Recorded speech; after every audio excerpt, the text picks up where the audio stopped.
Hello everyone, this is PK Entertainment and we are back again, and here now we have what will be a spoiler review for Mortal Kombat. Now you can check out my non-spoiler review of the movie. I will put the link within the description as well.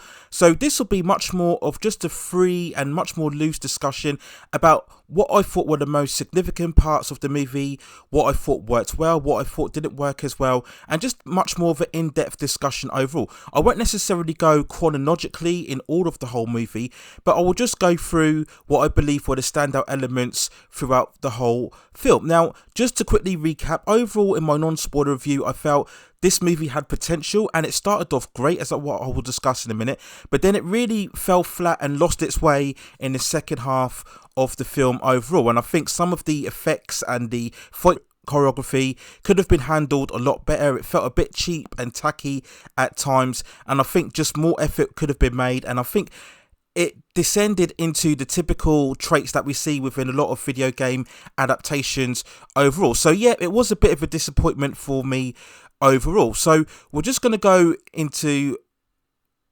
really now some overall details throughout the movie, and we start off at the beginning where, for me, and I think for a lot of people, this was actually the best part of the movie, where we obviously are in a feudal Japan setup and we see the ancestors of Scorpion's tribe, played obviously by Hiroki Sanada, and I think we all agree, we all love Hiroki Sanada. He's a great actor as well. He's one of those actors I think who should have a much bigger career than what he currently has within Hollywood as well. But this is a great setting overall, and this was fantastic. And when I look back on this movie, when I was watching at the time, I was feeling that I want a whole movie in this setting. I'm not somebody who's normally agreeable with prequels. I normally hate prequels. I think it's a really cheap way to build a story. But to be honest with you, I could have done with a prequel story. I would have been more than happy if we got a great movie set in this particular time, where we see really the origins of the Lin Kuei and why they were hunting down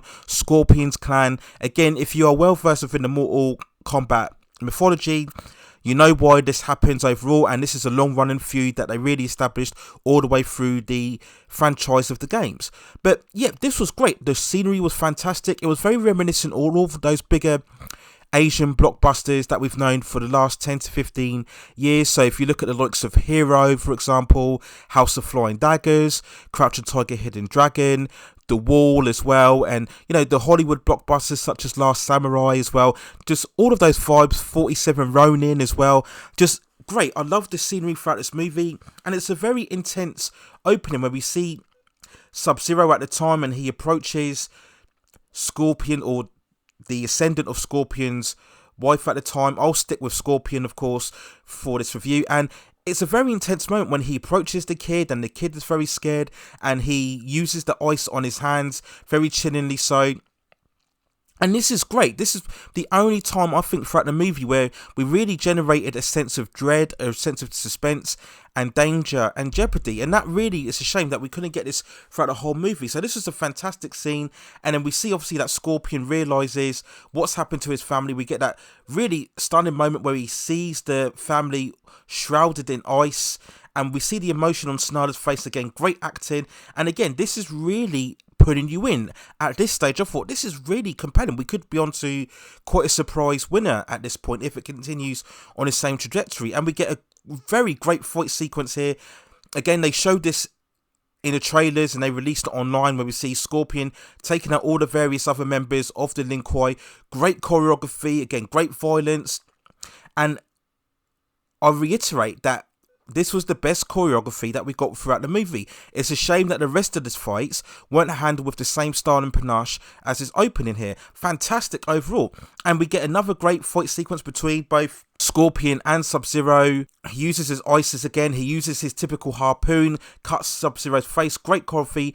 And then at the end, SubZero gets the better hand of him and stabs him in the shoulder. And then we see his flame consume his body and then burn away. Now, again, maybe we didn't have more time because obviously we've got to go to the present day world and go through all the other characters, but I was invested in that. Even though I am familiar with the Mortal Kombat lore and mythology, I think anybody new that's coming into this, I think it would have been great to have some more exposition about why exactly his body dissolved in flames like that. How did he come back later on without the movie? I think that would have been really some interesting and engrossing material if we got some more backstory into the whole mythology behind that. But sadly, they had to gloss over that and move into the present day world. So that was really the most significant part. One thing I would say again is I don't like it when they release these earlier clips of movies or television series online. I think it ruins the experience. I didn't watch it, but obviously I heard about it online, of course, and I think it just dissolves the viewing experience for somebody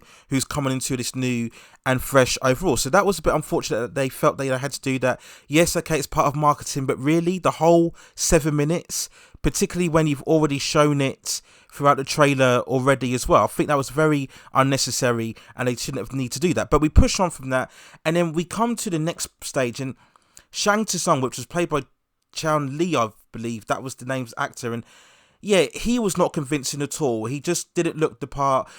The scene that we have in particular here, when they look at the outworld, I suppose this is, and again, you can tell this is very much of a studio set, and again, it just looks that very cheap background overall. You know, you can visibly view the green screen. SubZero looks good on here. I liked the costumes. I actually like the costume designs of SubZero and Scorpion. I like that very much. I like that more armoured, textured, metallic look almost about their costumes.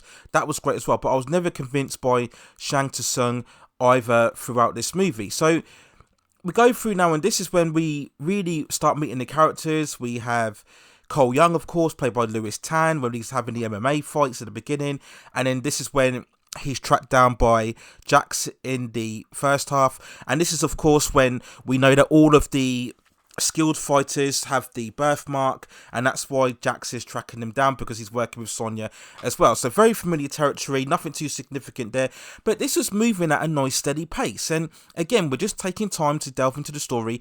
I did actually love another good sequence where we see the emergence of SubZero in the modern day city when he comes to the diner, and he's using all of his ice force. Very good. That was quite a bit atmospheric, I think. And again, this is one of the only times when we did manage to generate some form of dread and jeopardy, because we see all of the people's faces as SubZero comes along and he's freezing all the diner windows and he's freezing the streets. Very cool. Good effects on here. And again, it's just adding more to the overall mystique, I think, and aura of SubZero. So that was very well orchestrated as well. And then we go on to the next stage, and this is again something they released in the trailers.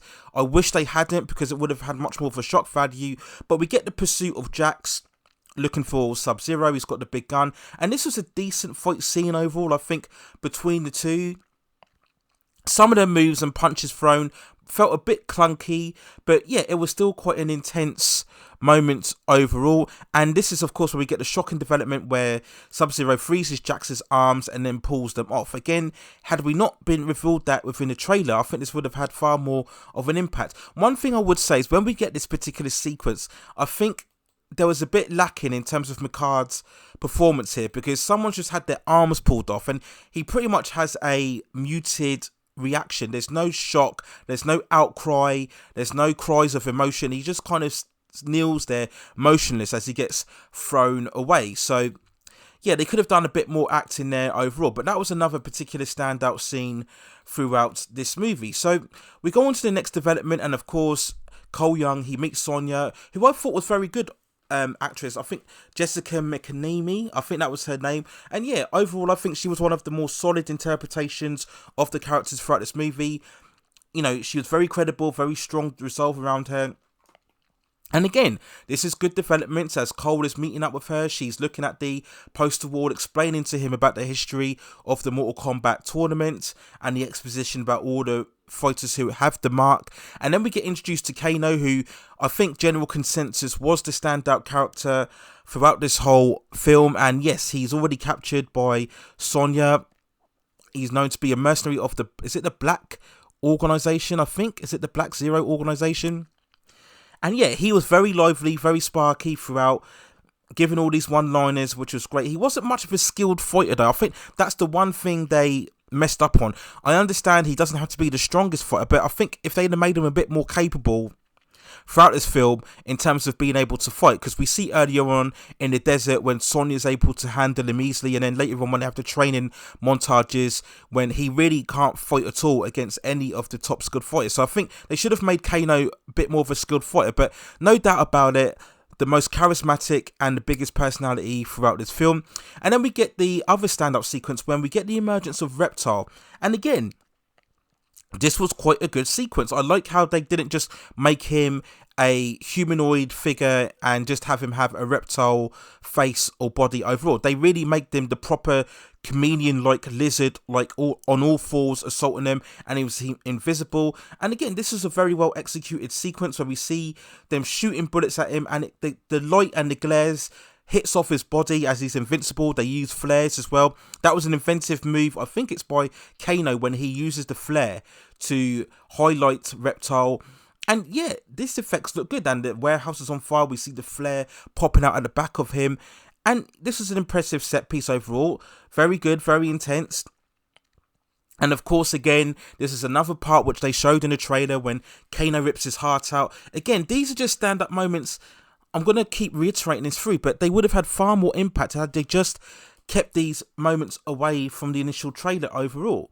And it's always telling sign when you show all the best moments within a trailer. It's kind of, you know that there aren't a stand-up moments throughout the movie, so you're trying to overcompensate overall. But that was a very good sequence overall. And then we obviously push on to the next story where we see the group going together. They established that they need Kano in order to find the tournament where it's taking place. Again, Sonya offers him £3 million. He buys that a bit too easily, I would say. I think you just have to look around in their warehouse and think, where exactly is she going to get the £3 million from? If they had £3 million just being able to offer him, they wouldn't be hiding out in this broken down warehouse, would they? So that was a bit gullible from Kano, but he is a bit crazy and a bit insane overall. But we go on and they're walking through the desert, and as I mentioned before, we get that other fight sequence when Sonya takes him down a bit too easily as well, considering the fact that Kano has the mark and Sonya at this stage doesn't have the mark. So I know they wanted to show how tough Sonya was, but again, maybe stretching a bit credibility there. And then we get Liu Kang just straddling along within the desert and meeting them up as well. And again, some people have queried this when I've read the reviews, is that if Liu Kang, why is he walking the opposite way? They're walking one way, he's walking the other. So where did Liu Kang come from? Has he been walking on this long? We see throughout the movie that Raiden is able to teleport people from multiple distances, and then we go on later on to discover that Liu Kang is working with Raiden. So it does beg the question. You'd assume Raiden would have some idea of who these fighters are, who has the mark. So why could he not just teleport around the city and just collate all of these fighters together? It would have been far simpler, but of course that would have meant for a much more of a quicker and shorter movie, and we wouldn't have had time to spend getting to know these characters. So I'll allow that judgment. And I thought Liu Kang was okay. He looked the part, definitely, you know. He was ripped, he was muscular. I did criticise recently the ShangChi trailer when I stated that the actor involved didn't look as ripped, and I would have preferred this Liu Kang guy to be involved as Shang-Chi, because I just think he physically looks the part. But still, at this stage, the movie is coming along nicely. We get some nice banter between the four characters, Cole Young, Sonya Blade, Kano, Liu Kang, moving at a steady pace as they find the location here, and everybody's just settled down, talking more about what's going on. We get some nice explanations here, and this is good at the moment. You know, we've had that exceptional part of the opening, and then we get this settled down knowing these characters, and I really think the movie just would have been served better. And may not everybody agree with me, but had we just kept to these four characters, if we had just kept to these four group of characters, yes, fair enough, you can bring Raiden into play, but if it had we stuck with these four and then brought in some of the more antagonists, the villains of the franchise, then I think we would have been much more on sounder footing. Because up to this point, the movie's going well. I liked all the training sequences as well, where, of course, we're training each other. Kung Lao makes his appearance, and Kung Lao did look good from an aesthetic point of view. He has that metallic hat on. He looked very cool throughout, so that was good. And I loved the dinner table scene as well, when we see them training each other, and this is another standout scene for Kano because they're all abusing him. And I think, yes, they were obviously baiting him, trying to get him to unleash his anger because this will release his special ability, and he does as well when he has the eye laser overall. So I like that moment. So at this point, I'm pretty much enjoying it. I think this is very good fun. It's easy to follow. It's moving on at a good pace. We get some knockabout banter between all of the characters involved. So at this stage, this is fun to watch. And yes, okay, fair enough, Cole Young, this was at the stage when he was really kind of just drifting away to the background. He wasn't much of a presence, unlike the other characters as well. So yes, I agree with this criticism that Cole Young really was an ineffectual character at this point overall. And this is great. And then for some reason, it's when the godlike characters, the more powerful characters come into play, that's when the cracks really start to show throughout this movie. And Raiden as well, I've mentioned before, he's a good actor. Tisano Adano, I think his name is. I'm probably abbreviating that name, but he was the wrong choice for Raiden. I said this in my non-spoiler review. He's too small. He doesn't have any imposing quality about him. There's just nothing distinctive about his appearance. He has no charisma. Yes, okay, if you want to criticise the 1995 film, by all means, but Christopher Lambert had all of that. He had that imposing nature. He had the charisma. They made that joke, Kano said, when he calls him Gandalf earlier on, but you need a Gandalf. That's the thing. You know, you go to Lord of the Rings. That's what made Gandalf so special. He was this big, authoritative figure that instantly commanded your attention, your respect. And Raiden did not have that at all. So he just fell flat. Ditto the same for ShangChi as well.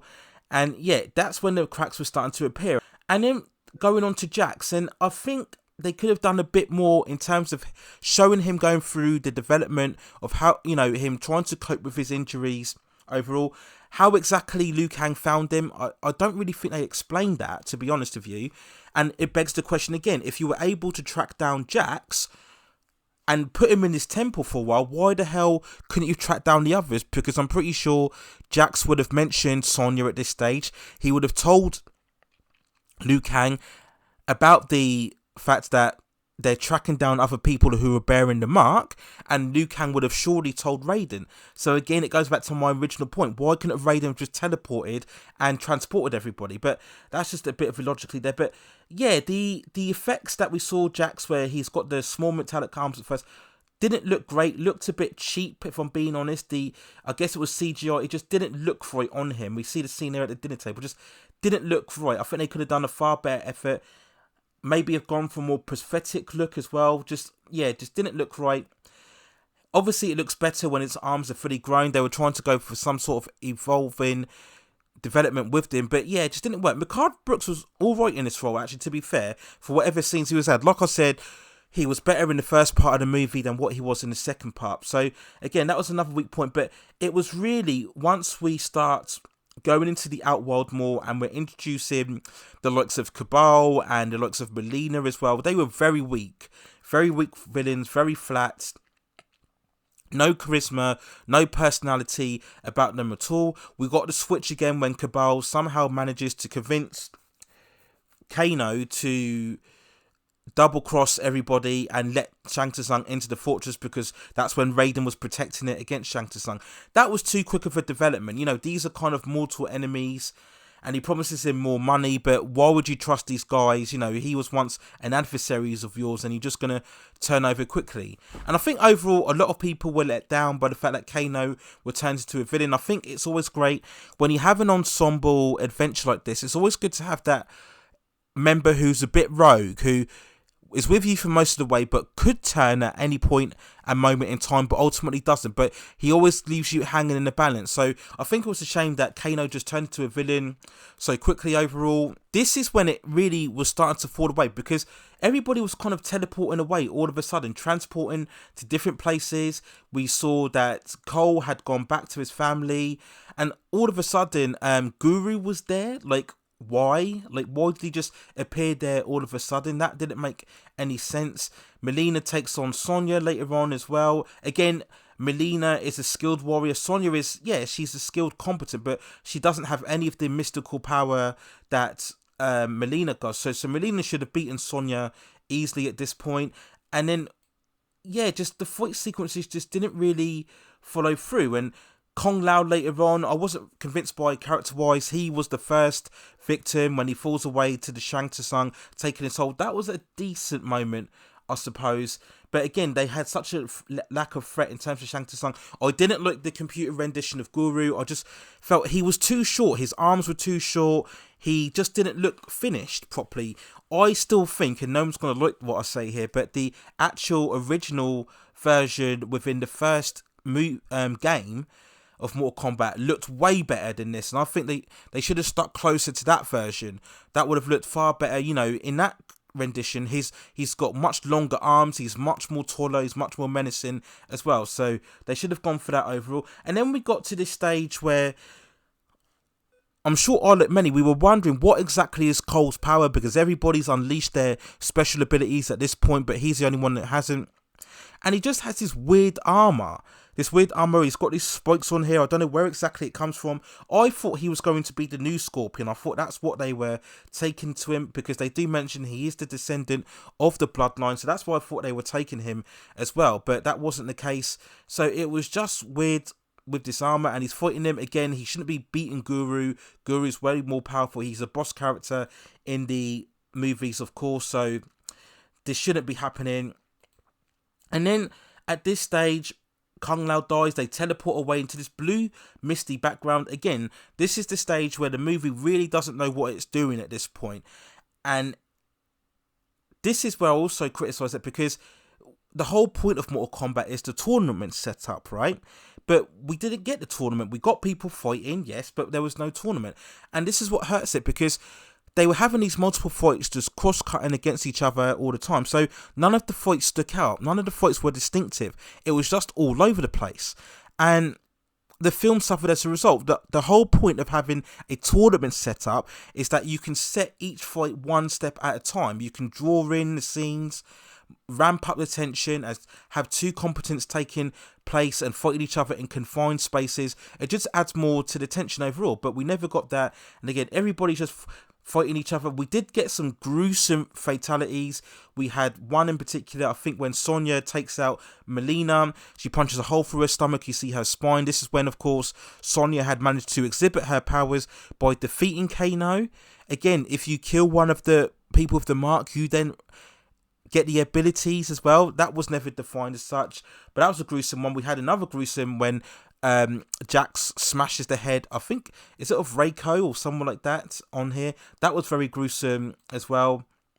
We had the Liu Kang, the dragon fatality later on as well. That was pretty cool as well in some stages that we saw within a trailer. So that was against Cabal, wasn't it? Yes, this stage against Cabal here, where he exhibits the dragon fatality. I would have liked to have seen the actual dragon that we saw in the Mortal Kombat 2 game, but there were some cool moments again. He exhibits his bicycle kick as well, so that was cool. He didn't do the Concord kick. That's one of my favourite moves throughout playing the games originally, so that was a shame.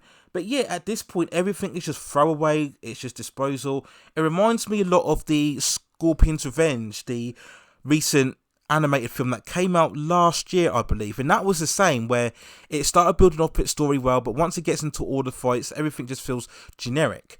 And what probably was the best encounter, I guess, was the rematch between SubZero and Scorpion. We had the scenes when Cole Young is hunting him down, and again we see his family shrouded in ice, just like we saw with Scorpions as well.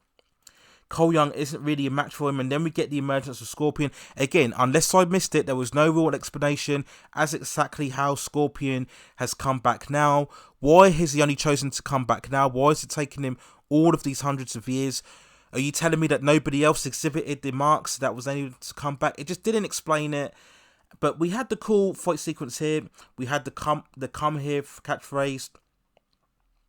Good fight sequences, and then he manages to defeat SubZero and then take Cole Young's family out, and he basically says, you are the next in line, because Cole Young had the bloodline overall. So yeah, that's probably the best encounter. And once again we go to the scene between ShangChi and Raiden, again, none of these two actors are convincing in these roles. This just felt so flat, and this is at the stage where they're setting up the sequel. If we do indeed get one, ShangChi threatens that he's going to get armies. Overall, he has to go back to the Outworld because his team has been defeated. I didn't really care at this point. I was kind of glossing over everything because these two, who really should have been the most impactful characters throughout the whole movie, just fell flat overall. He gets teleported away, and that's really when we come to the end of the story. Really, they just go away and they say they're going to keep practicing and move on to the next tournament.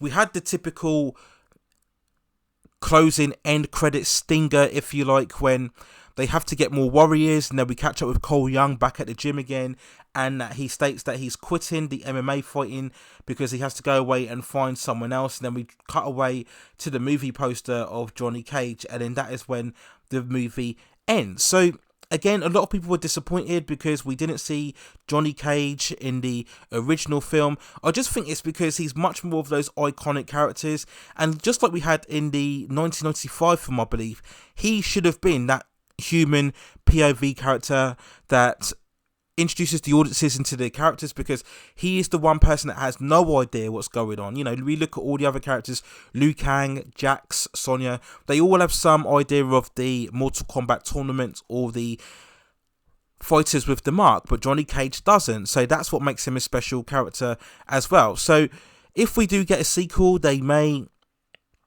introduce the character. I've heard various reasons as to why they didn't include Johnny Cage in the film. I don't buy any of that at all. I just think it was just meeting the more diversity points, because we already have a white woman amongst the group. We have a white lead as well in Kano, so they just wanted to further the diversity mix. That's all it was by introducing this new character overall instead of Johnny Cage. I just don't see why they need to do that. You just risk upsetting fans overall. You know, again, we go back to wanting to make numerous changes to these classic franchises when you don't necessarily have to. So that was really a minor gripe as well, if you're a hardcore fan of the movie. But overall, like I said at the beginning, this was a movie that had potential. There were some standout scenes, standout moments. The opening part was definitely the best part of the film, but yeah, it just didn't know how to handle itself midpoint, and again, it was just poorly executed in terms of the effects, in terms of the action, and in terms of the fighting sequences as well. And that's the one thing that it should be exceptionally at, is the fight scenes, if you want to have a great Mortal Kombat movie overall. But those are overall my general spoiler thoughts on this movie. Again, let me know in the comments what are your best highlights or disappointments throughout this movie overall. Will we get a sequel? I'm not sure. We have to wait and see what the numbers will be for this movie. Again, we always have to bear in mind that they can pretty much make any stories they are. It seems every major movie that goes on streaming is the most viewed from the last movie. So it's hard to gauge now how well these movies are truly performing overall. But I just think this was unfortunately another disappointing Mortal Kombat movie and another disappointing video game adaptation. Will we ever see a truly great video game adaptation? I'm not so sure at this point, but we will wait and see what happens in the future. But let me know what you think in the comments as well about this movie, whether you liked it or you didn't. As usual, please hit those like and subscription buttons and notifications, so I can provide you with more high quality content in the future overall. But that's it for now. Take care of yourselves, stay at safe distances, and I will see you very, very soon.